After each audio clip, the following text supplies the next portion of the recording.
Hey, Jai. Uh, or hey, audience. I'm gonna find a better way to intro that, especially since I just recently heard something about how Hey Jai can be interpreted. Shout out, Mom, for running that for me. But welcome to Hey Jai, first episode back. I know I did the hiatus episode, just kind of doing like that was kind of like a little personal episode about my journey, all that jazz, where I've been, things like that. But we into a real episode. People that are here for the social commentary, just kind of like my thoughts and opinions, or even if you're not here for that, that's what I'm giving you. So that's the premise of Hey Jai. It's my own spin on like your Daily Show, your Jimmy Fallon, whatever. So you can catch us YouTube, Twitch, Pod TV. That's kind of like the network thing that we got going on. A lot of great back catalog of content there. Um, Potential switch up coming through, or check out our reels on IG under the MIS Productions. That's Introspective Media Solutions. It's a production company founded and owned by me. We got a great podcast under there, like the JTS podcast. We're gonna have the Debo Fitness podcast or show. That's kind of like pendant, but you gotta kind of be there for it. But hey, we're here for one thing only, which is Hey Jai. So, a lot of crazy stuff has happened in the past couple of weeks, and I'll do a recap of basically the first quarter of 2024. It's been wild. Shout out Cat Williams for kicking this thing off. But man, let's just get down to it. What's beef? So, probably the most, I want to say, intriguing thing that's been going on, at least in my atmosphere, the most interesting thing, most talked about thing, has been the beef of all the rappers trying to jump Drake. Avengers Infinity War, and Drake is Thanos right now, right? So it started about 3 weeks ago, whenever Future and Metro collabed on the album. Great album. We Don't Trust You. Because Metro's line is, if your Metro don't trust you, I'm gonna shoot you. So We Don't Trust You. A lot of shots at Drake in that album, but just overall great album. The biggest one came from Like That. Probably song of the year of 2024 so far, and it's gonna be tough getting that one out. I'm not gonna lie. Metro, phenomenal production on that. Used one of my favorite beats. Shout out to Everlasting Bass. Yeah, it was great. And then they had the Kendrick diss verse on there, which it was somewhat aimed at Cole, but primarily a Drake diss for sure. Whenever we go back to live streaming, I'll be able to play things like this for y'all. But for now, just go look it up. And yeah, so that pretty much kicked off that whole thing, right? And apparently it's been like something brewing between Drake and all the other big name rappers, because Travis Scott put his 2 cents in it. ASAP Rocky got his 2 cents in it. Of course, you got Future and Metro. Ross was on the album, got his 2 cents in it. They all bumping the song. They Don't Trust You. Apparently, John Morant was like, we don't trust you. So it's all beef there. So that's what kind of sparked it off. J. Cole was in it for a little bit, but he kind of bowed out, which is kind of like, hey, it got real messy. So respect, Cole. You don't even seem that type of guy, right? So over this past week, so about 2 weeks later, a lot of leaks came out of distance. So started off with Drake's leak coming out, Push Up, or Drop It, Give Me 50, which I think is just a great song. Of course it did. It did what Drake does to music. He's never just gonna dish you. He's gonna give you a hit with it. He did it with Meek and Back to Back, and give you something to bop in the club too. And I ain't gonna lie, Drop It, Give Me 50, listen, that song gonna pay a lot of that song is gonna pay a lot of mortgages. It's gonna put some down payment on some good cars. It's gonna put some tuitions through school, because some money is gonna be thrown and Drop It, Give Me 50. Somebody got their rent paid. The first night that they played that strip club, I promise you, somebody made their rent that night. Because that is, yeah, not me though. I ain't paying my rent. You know what I'm saying? It ain't tricking if you got it. I ain't got it right now. All right, but nah. So that song, and Drake was going. Pretty much everybody that had a little something to say to him, he had a little shot at Travis, alluded some things about Kendrick, threw a dig at Ross off the first league, but then they kind of got remastered saying that Ross might have connections with P. Diddy. We'll get to him later too. Um, it was some shots being thrown. The most common thing, saying drop and give me 50, is basically alluding that Kendrick splits, is giving half of his money to Top Dog, and drop and give me 50. I got a theory about that though, and I'll do one episode, kind of like a little beef rap episode, but I think I got a theory that it's a little deeper than just giving me 50-50. But I'm gonna need a guest on that. I'm gonna need my music rapper friends on that one in there. So whenever this goes out, on the IG reel or on the YouTube channel, go ahead and tag B-Roy, Black 40, my guy Vinny, you know what I'm saying? Just a couple of my music guys in there. I let her talk to them about this too. But which is kind of ironic because the first piece of content that I think we ever put out under NIT was about this. So I think it was like Young Boy and Dirt. I think we kind of had like a thing in that, and we was playing like Elden Ring or some shit and some stuff. Trying to curse list on there. So yeah, that was crazy. And then like 2 hours later, Rick Ross came back with Champagne something. It's Rick Ross, it's Deluxe Champagne, and that one of the coldest beats I've ever heard. It was like peak Rick Ross. It's like, the meme of Braun putting the headband on in Miami. That's what Ross did on the track. Right? And he was going right at Drake. He was rapping. Like everybody's gonna focus on like the jokes and him talking trash at the end and calling him a white boy. You know what I'm saying? But saying that he got like BBL surgery and stuff like that, which people been saying about Drake for like a while.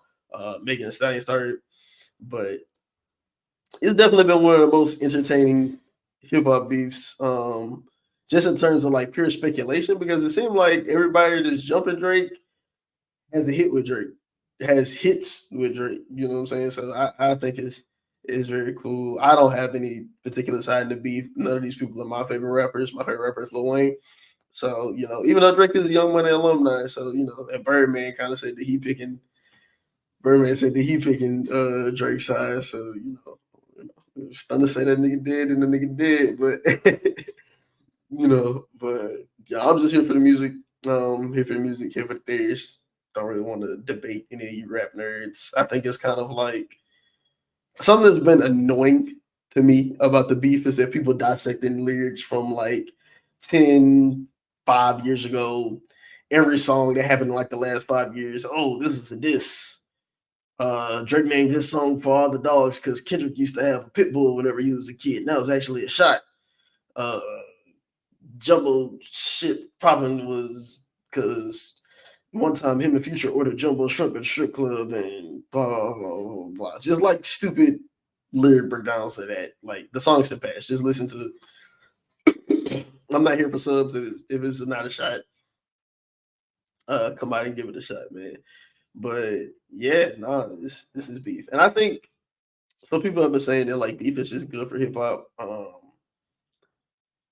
Historically, the most famous beef in hip hop, East Coast, West Coast beef, which I don't even think it was really East Coast, West Coast beef. Well, I was born in 1998, so keep that in mind too. But I've been listening to rap pretty much my whole life. Shout out to having young parents, right? But the most famous beef in hip hop, Tupac, Biggie. That was just pure disrespect. Two gentlemen lost their lives behind it. Right? And most beefs in hip hop that kind of followed, like you got Hove and Nas. You got, well, I think that happened before. Not happened after. You got Hove and Nas. You got 50 and a lot of people. Right? Pusha T, Drake. That's probably the most recent one before that. Drake, Meek Mill. Pusha T and Cash Money. Like I said, my favorite rapper is Wayne. Him and Gilly made a beef, but I'm pretty sure like if you weren't in like the tri-state area, you probably didn't even listen to Gilly. I wasn't in the tri-state area, so I ain't listening to Gilly. I just know him from the podcast and him being in like Young Money videos, Cash Money videos back in the day. So, but like it's little stuff like that, and it's like those people really had issues because that's whenever most rappers were street dudes, but it's like Drake. Drake, you from Degrassi. Kendrick, he's not from anything like that, but he seems like just like a regular chill chill guy. Every day he tell you that he's not like a gangster, but it's like, I grew up in uh effed up city, so I'm really just trying not to be on that. Future, he never was like the violent street nigga. His music has always been like, I'm gonna get girls and sell drugs and do drugs. So I'm very surprised. Rick Ross, of course, he free Rick Ross. That's kind of like that's been like his persona. But I mean, even then, Rick Ross music is trying to like champagne rap. So like, it's very good lyricist in this beef, but this is just interesting because this is like the first beef where you know that nothing bad is not gonna happen to anybody outside of them being embarrassed on the internet. And I think all these gentlemen have built up such like strong and loud core fan bases to where I don't think it's gonna matter. Like in the beef, I thought it was funny. Drake was dissing Kendrick shoe size. He was like, "You wear a size 7." They called him a pipsqueak. As a grown man, you wearing anything under a 10 is kind of crazy. But like you you wearing the size 7, so then the Kendrick fans is just like, "Wow, that's like childish lyricism," or blah blah blah. But then Kendrick about to come out on like a jazz sample, and then they can be like, "Nobody want to hear that boring shit stuff." So it's just interesting that it's beef, but it's not really beef to me. It doesn't seem like it's an actual issue. It just seemed like people dissing. Like it just seemed like fed up dissing, and that's why I think that it's something uh that's almost entirely music related. A lot of people are saying that like it's personal, that it's over a woman or a few women, or really that Drake keep going around smashing everybody's girl. And if a dude smash my girl, I'm not about to go make a song. Like that's not the first thing I want to do. Like if I'm gonna have an issue with all parties involved. First, I'm gonna have an issue with my girl, but if it's like my man smash my girl, then yeah, I'm gonna have an issue with them. I'm not about to go be like, all right, man, let me hop in the booth. Let's get this synthesizer popping. You know what I'm saying? Yo, you got your drum machine ready?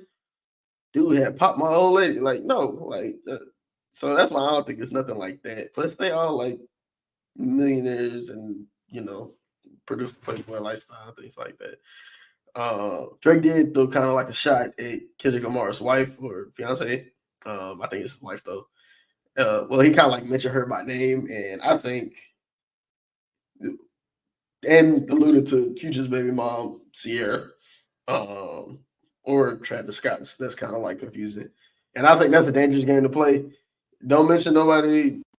Don't mention the mother of nobody's kids. Don't mention nobody, another man's lady. That could be a dangerous game to play. But like I said before, I think these gentlemen, they're gonna keep it music. They can keep it rap. At worst, it's just gonna be some embarrassment with each other.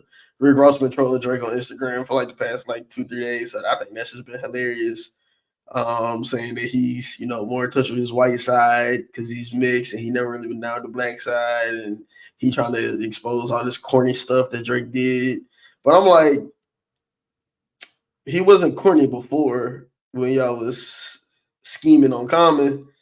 He wasn't corny when y'all was dicing pineapples. You know what I'm saying? Like that's I don't like the now I got a problem with you, so I'm about to look back at everything that you did and I had a problem with it. Because you really didn't have a problem with it. You know what I'm saying? You really ain't stand for that.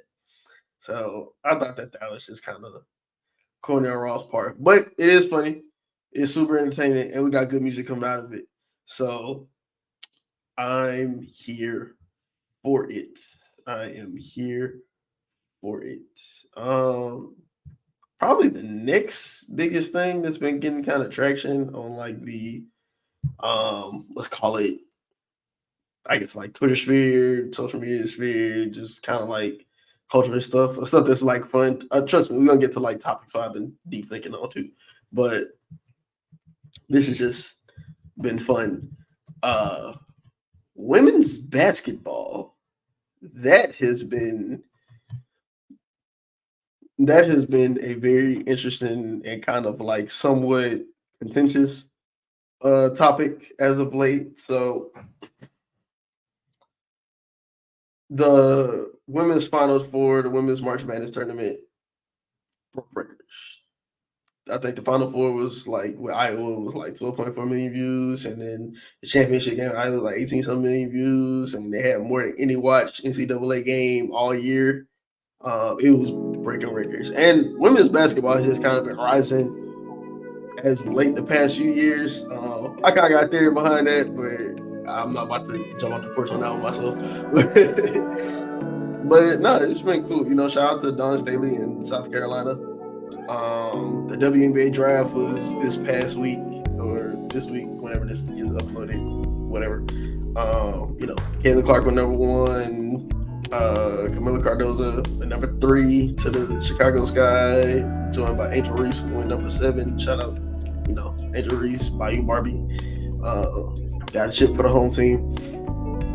And everybody has become it's funny watching it become more mainstream, because it's like seeing that you never really see women's sports be talked about or judged in this capacity the same way that men's sports are, especially basketball. Because whenever it comes to people talking basketball, everybody thinks that they're a Hall of Famer or a Hall of Fame coach or a perfect GM or anything like that. And with women's basketball, and specifically the WNBA, everybody thinks that they're now a CEO, a chief of marketing. You know, they can revenue officer, things like that, right?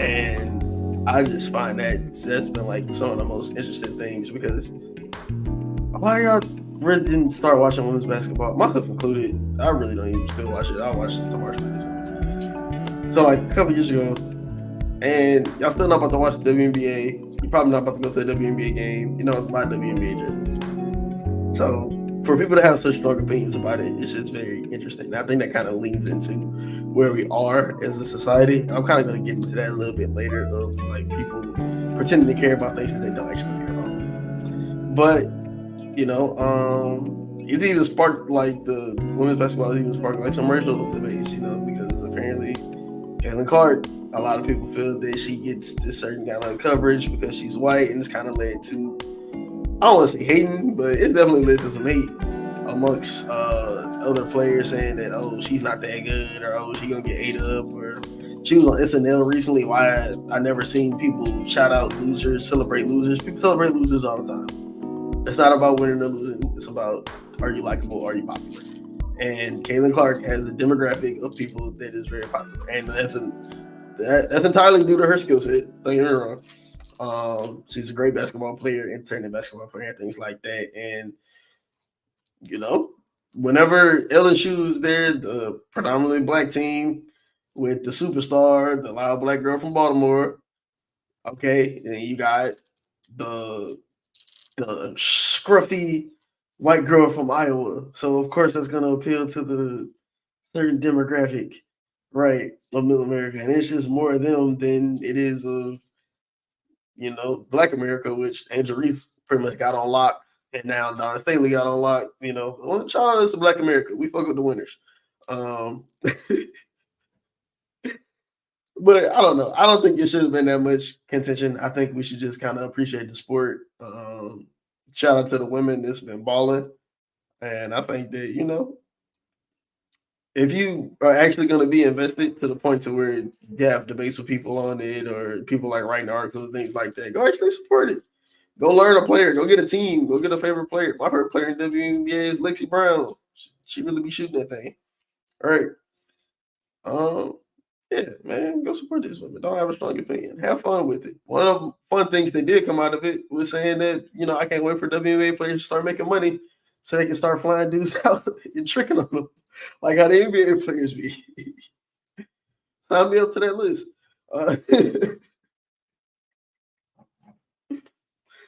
Trust me. Yeah. Nah. That's all in good fun though. But shout out to women's basketball. They were talking about Caitlin Clark's salary got released. She's number one pick, making 70 grand her first year. You know, people are trying to compare it to Wemby, Victor Wembanyama, number one pick in the NBA draft, who made 12 million his first year. But it's kind of like the money that the NBA generates versus the money that the WNBA generates, which is none. That's a fact. I'm not even being like a thing. It doesn't. It's not profitable. The NBA subsidizes it, which that just means that the NBA keeps it running because it's a byproduct of the NBA. So that's kind of why they can't be paid in certain. They're not gonna make that much from salary, but because of the popularity of the game, I'm sure all the stars are gonna make a lot of money off the court. I mean, it was getting crazy NIL deals, and NIL is basically just ad dollars. What's her name? Haley Van Leaf. She got like 500K in NIL, and I doubt she's gonna make that from a WNBA salary. You know, so a lot of discussion around women's basketball. But I think that it's going to be very interesting to watch in the next coming years. And I feel like more and more people are going to have actual opinions to talk about it. I'm very curious to see how sportscasters cover it because, I mean, most of the main sports media anyway, it's just kind of like barbershop talk. And a lot of people don't really watch the games. I call them box score bandits. That's really what it is for the most part. Or like they say stuff that don't really matter. That's why JJ Redick keep getting mad at like Stephen A and them because like the first takes of the world and things like that. While it's entertaining, you really don't learn anything from the show unless you have somebody like a JJ Redick on there. So I'm curious to see which route they're going to go when covering the WNBA. And not saying that you can't have men covering the WNBA, but I think this is a very good chance to groom your female talent in the media space, in the sports media space, outside of just having them be hosts like we see, or anchors, or show producers, things like that. Like like let's get their opinions, let's get them having analysts, let's get them having being a mics on it, not just as a diversity thing, but they'll probably be more understanding of it because it's just kind of like things that like you can say, oh, somebody tested your manhood or something like that. If you have like an altercation on a basketball court or on the football field or something like that, but like, okay, how you gonna say that as a man to a 20-some-year-old woman or a 30-some-year-old woman in the WNBA? You can't really, I'm not saying that you can't cover it or give like an objective analysis, but I think this is just a prime position to really put and develop women talent. So very, very interesting to see women's basketball in there. Pretty much it for the hot take kind of cultural segment. So let's go into something that since I've kind of been back in the Twitterverse, the kind of social media verse, and I'm not going on another one of my social media rants, but something that I kind of seen a lot, parasocial relationships, and I don't even think I spelled that right, but we're gonna rock with it. So parasocial relationships is basically like you created an identity or a relationship with this person, typically a celebrity, and you don't know them. You don't know them at all, but you're trying to gauge things off of their personality, or you kind of relate to them and things like that. And I feel like this wouldn't be possible without social media. Let me not say that. Let me not say it. Let me not say that.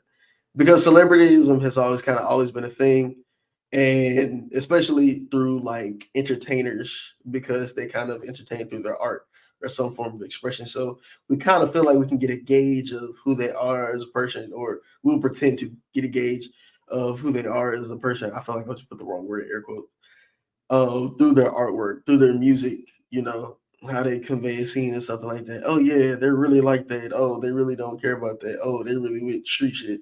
But we don't know. But I think with social media now we get into these MFers thoughts, and while we still don't really know them, I think that not only is it making people who are to be famous who don't really do anything but just kind of exist, or like they know famous people, it's also like creating like some sort of like delusion amongst those people.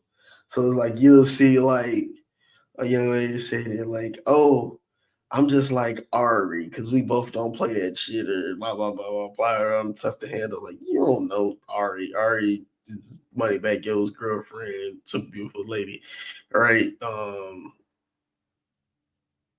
Got fat old ass. I was trying to go without saying it, and I know people are gonna watch this, but whatever.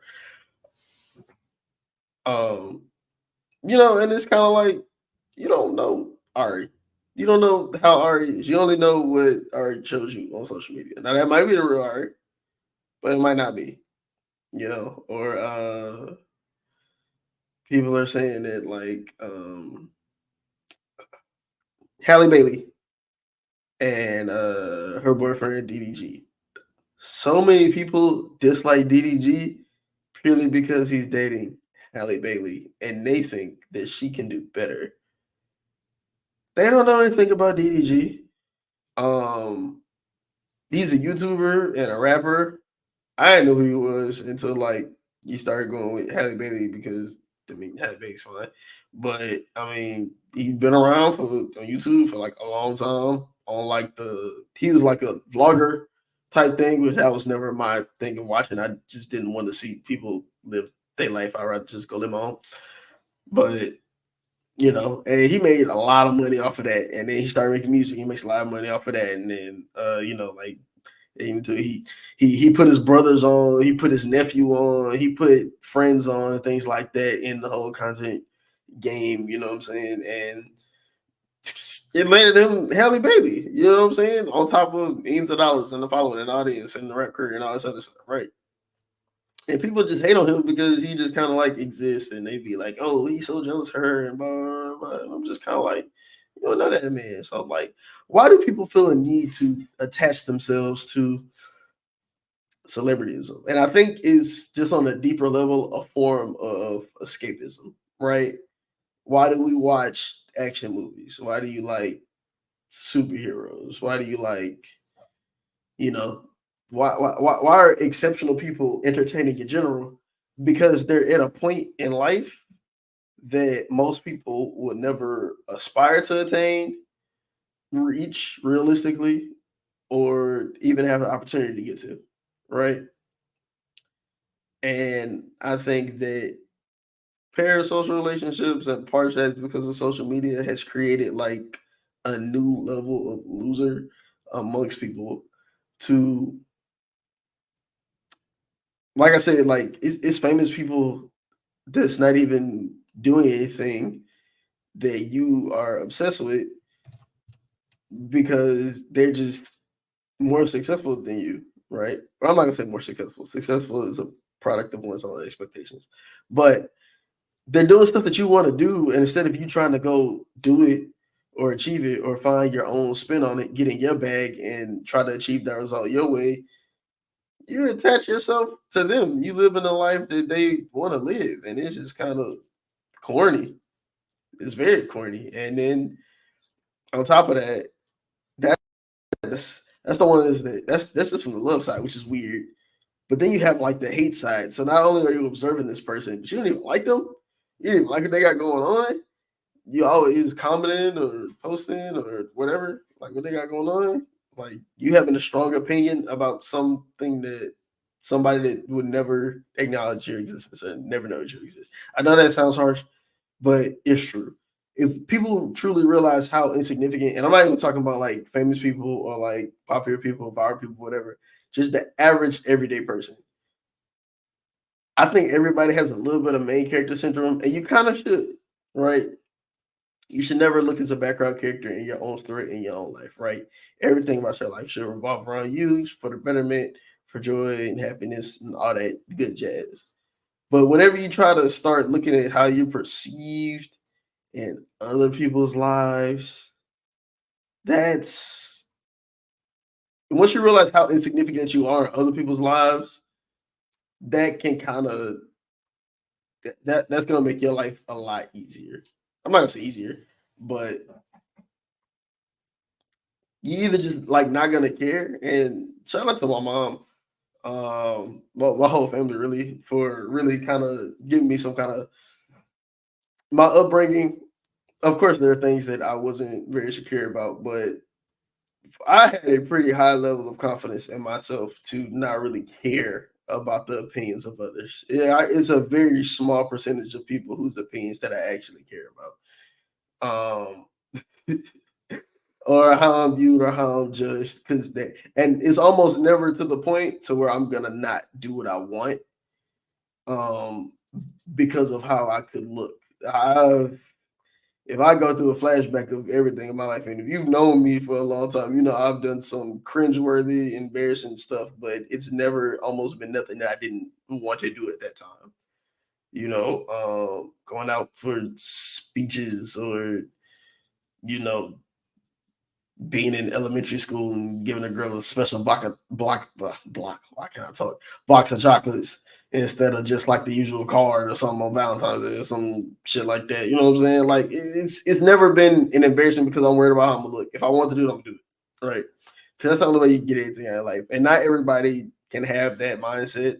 And I think that it's unfair to expect people to have that kind of mindset, that sort of confidence of just kind of like I don't even think it should be confidence, man. It should just be like, what's the worst that can happen from you doing what you want to do? As long as it doesn't affect anybody else. I want to put that disclaimer out there because a lot of y'all do what y'all want to do, and it affects other people, and it don't do that, right? But I mean, like doing something for like personal happiness. Go. I mean, this setup, this light, these purple lights, this microphone, right? That's something that I want to do. And if it becomes something successful, great. If it doesn't, I still like doing it because I be thinking about a lot of shit and I be want to get my words out without really hearing other people talk back. Or I don't want to say that because there's some people I do like to have good conversations with. Some people I can definitely have good conversations with. Some of y'all are just dumb. I really don't want to talk to y'all. But that's kind of how you gotta look at life, man. And so it's just like people create some kind of like significance of their view. I feel like you should view yourself as significant, but you never should view yourself as significant in other people's lives, unless they tell you. And even then, that's not something that you're owed, right? You're not owed to know the opinion of how other people view you. You can only take your opinion of how you view other people, and you take the opinion of how you view yourself, but you're not really owed to know how other people view you and things like that, right? And if you view somebody in a positive way or a negative way, make sure that you have a close enough relationship or you know enough about them to view them that way, or else it should never be a point to where if it's somebody that you don't know, you shouldn't care. I think it was Tom Holland that said in an interview once, he was just like, if you have a problem with me, call me or text me. If you can't call me or text me, you don't know me well enough to have a problem with me. And I think that's what a lot of y'all really need to adopt whenever it comes to these fake beefs or these overtly stands that you have behind people of what they got going on. You know what I'm saying? Like, shout out to the Barb's, but some of y'all be crazy. Like the Barb's is Nicki Minaj's fan base. Like it's cool to just like somebody's craft and not really, I don't want to say not care about who they are as a person, but you really don't know who they are as a person. You only know what's shared with you, and these people typically aren't sharing these with you directly. You don't know Beyonce, the person. You don't know fucking, I don't know, Justin Bieber or Leonardo DiCaprio or LeBron. Like, you don't know these people well enough to make character judgments or character assessments. You can only know what they put out. Now, if you don't agree with it, you don't like what they put out or what they stand for, that's cool. Nobody's asking you to. But to kind of let it affect your mood positively or negatively, it's pretty weird. It's pretty weird. It's pretty weird. It's pretty weird. It's pretty weird. Kind of what brings me to the last thing that I want to talk about. Do you really care? And those things kind of marry to each other. Now, this is going to be less about people and more about issues, right? Because another big thing that's been kind of going on in the world, and this is going to be like it's a little serious. Not a little serious, it's pretty serious. It's a slight tone shift, but I'm not going to stay on tone shift for long. The war on Israel and Palestine. I wouldn't even call it a war. It's Israel essentially committing genocide against the Palestinian people, um, which is horrible, right? If you've seen some of the pictures, some of the images, it's children. You hear some of the stories. These people barely surviving, barely eating. Ramadan just passed about a week or so ago, and a lot of them were still celebrating their faith. But yeah, like what's going on over there? Horrible. So prayers to that. Hope that gets resolved quickly. Um, yeah, nobody. Genocide is wrong, regardless of who's doing it. Period. I don't care what it's started over. It's wrong. It should stop. But with that being said, it's kind of led to a new trend of finding reasons to hate people who kind of exist, right? Or certain popular people who kind of just exist for whatever they're popular for in their field. And that is calling someone a Zionist. A lot of people have been throwing out the word Zionist. It's the new incel. It's the new, I don't know what was before incel. It's the new narcissist. It's the new gaslighter. It's the new buzzword. And a lot of people don't know what Zionist means because whenever I saw it, I'm like, okay, what's a Zionist, right? Because they said, what's up, boy from Everybody Hates Chris in Abbott Elementary, Tyler James Williams. It was like, dang, some women. He did like a photo shoot to him. It was like, dang, too bad he's a Zionist. I'm like, all right, they calling him a Zionist. What is a Zionist? So I looked it up. And essentially, it's someone who believes that the European Jewish people, it's a kind of like a revolutionary movement, that their homeland is in present day Israel, Palestine, right? I don't think you could be a Zionist if you're not Jewish, by definition, right? And I think they're calling anybody who either said something that they kind of stand with Israel or they kind of align themselves with a corporation that openly said they stand with Israel, and a lot of the U.S. government is standing with Israel openly, right? And so it's a lot of corporations are, right? So a lot of celebrity high character people are going to openly stand with Israel. If you do not know enough about the political conflict, it's cool not to say anything. I don't know too much, and I'm not really trying to get into the political space of it, but I'm more so looking at how people react to it. That's what this show is about. My observations on people, right?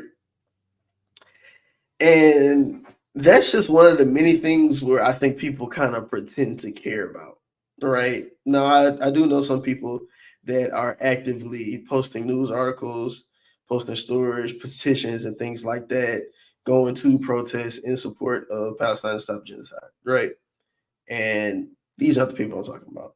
People I'm talking about are the ones that, oh, this insert random, somewhat popular person on the internet or on TV ate McDonald's, cancel them. They're Zionist. They support genocide because McDonald's said they support Israel. Oh, you're drinking a Starbucks cup? Go to hell. And it's like that's performative, dog, because you only there just to kind of like finger point. Like, all right, cool. You don't eat McDonald's, you don't drink Starbucks. I don't do either of those things. You know what I'm saying? And that doesn't make me, I'm not like on the front lines of, stopping the conflict, right? Just because you do that or you call up people that do the opposite of that, you just shit talking. right? And that's kind of like the same thing that I was saying with the WNBA contracts. Um, I know it's not the same equivalency, but like so many people was complaining about how much Caitlin Clark got paid, and for years, women athletes have been speaking out. Women in general have been speaking about how the pay inequity, and not just WNBA, but so many other areas, but specifically in the WNBA, which there's kind of a reason for it. But it's like, hey, come support us so we can make more money, right? And nobody said anything. But it kind of got popular, and they leaked her contract, and now everybody is up in arms. But y'all motherfuckers still not gonna watch. Like, do you really care, or do you just want something to be mad about, or do you want to be on what you think is correct, what you think is right? Does it actually bother you, right? And I think that's kind of like where we are as a society. Like, I don't think that y'all like actually care about some of these issues or some of these things you pretend to complain about. And I think it's just a talking point. Like a couple of weeks ago, they had a thing on TikTok called a big back trend. So it's kind of like the joke was whenever I'm hungry and I'm about to eat a lot, how and then like people were saying that like, oh, I got a big bag, so they'll like stuff like pillows or like extra clothes or something in their shirt to show that they have like a plus size bag. The term big bag is a reference for overweight people, right? And then it was like, then the ball kind of rolling and saying this big back trend is just blatant fat phobia. It's disgusting how much fat phobia is just rampant in this country. Now, if you are a plus size individual, I would put myself as a high calorie human, but oh my god, I might get canceled for that. I only got like 30 subscribers. Who's gonna cancel me? But if you're a plus size individual, I'm pretty sure you won't find those jokes funny. If you're not, and you still don't find them funny, that's fine. Because some people just don't like teasing. 'Cause that's how it is. It's just teasing big people. But everybody gets teased in some form of fashion, right? But I truly don't think that y'all like care too much about fat phobia as much as y'all pretend to. Because there's so many other things that you would do. You would be attacking the food quality in America. You would be trying to dispel the myth that you need 3 square meals a day. You'd be, super pro nutritionist. You'll be trying to tell people about gut health and shit like that. You know what I'm saying? Like, I don't think y'all actually care that much. I'm pretty sure you have big friends, and I'm not saying you go to your big friends and go try to stuff lettuce down their throats or some shit like that. But like, it's just one of the things where it's just kind of like performative. Okay, some people getting teased. Tough. People gonna get talked about from the beginning of time to the end of time for whatever reason, and 9 times out of 10 is going to be something that has to do with their appearance.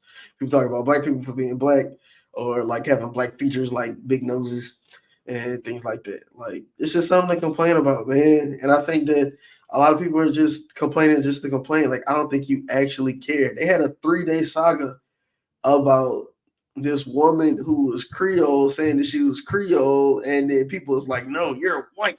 No, she's black. No, blah blah blah blah blah." Why do you care about this stranger on the internet, dog? Like, and then for the Creole people, if you're not from Louisiana or like this very very southern region, you kind of don't really know, right? I got an auntie, a great aunt that looks white. When I was younger, I thought my grandma was white. But you see me, I'm pretty dark, or I think I'm dark. My friends hating on me, but I think I'm like Tyrese color. But